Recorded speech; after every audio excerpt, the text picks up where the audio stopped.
I'm Alex Berman, and you're watching Selling Breakdowns. Let's kick off with a nice depressing statistic. Your average American will throw away 77 pounds of clothing every single year. And that's true across the majority of the Western world.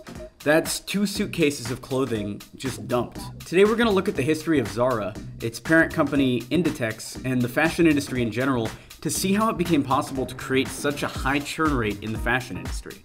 Zara's first store opened in 1975 in a city called A Coruna in northern Spain. Owners Amancio Ortega and Rosalia Mera had wanted to name it after a favorite Greek film called Zorba the Greek, but a bar on their street had already beat them to the punch, so they settled for Zara since they'd already had the letters to make the sign.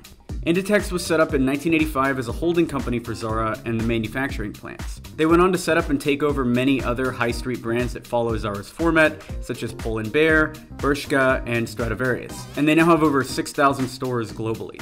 Zara's early business model was to create similar copies to high-end lines, but at an affordable price. As they expanded through Spain, Ortega pushed the idea of instant fashion, where Zara could react incredibly quickly to new trends so they could put new lines on the shelves in a fraction of the normal time. Historically, fashion had moved at a glacial pace, with trends taking years to come in and out of popularity. Before TV and photography, a new style might come from the fashion houses of Paris, and it would spread when visitors to the city bought the clothes and then wore them in other cities. Or perhaps an apprentice would spend a few years learning the trade and then return to their home country, bringing new ideas with them.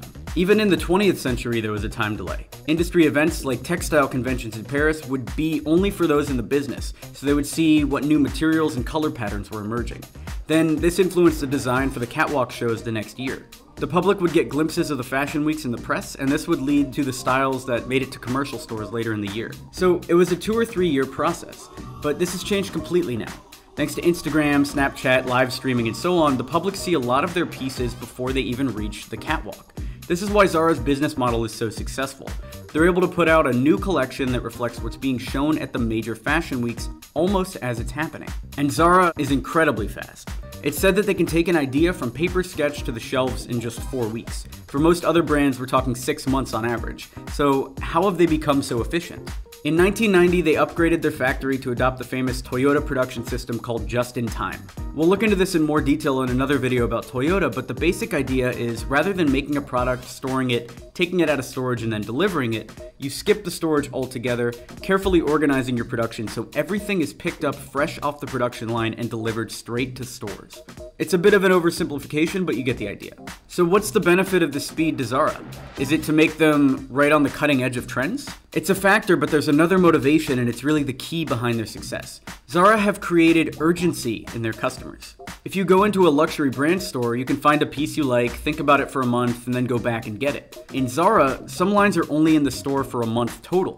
That coat you look so good in might be gone forever in the morning. And it's exciting for shoppers. They know there's plenty of new treasures to discover every time they come through the doors. Your average Spanish high street store expects loyal customers to shop there about 3 times a year. At Zara, it's 17 times.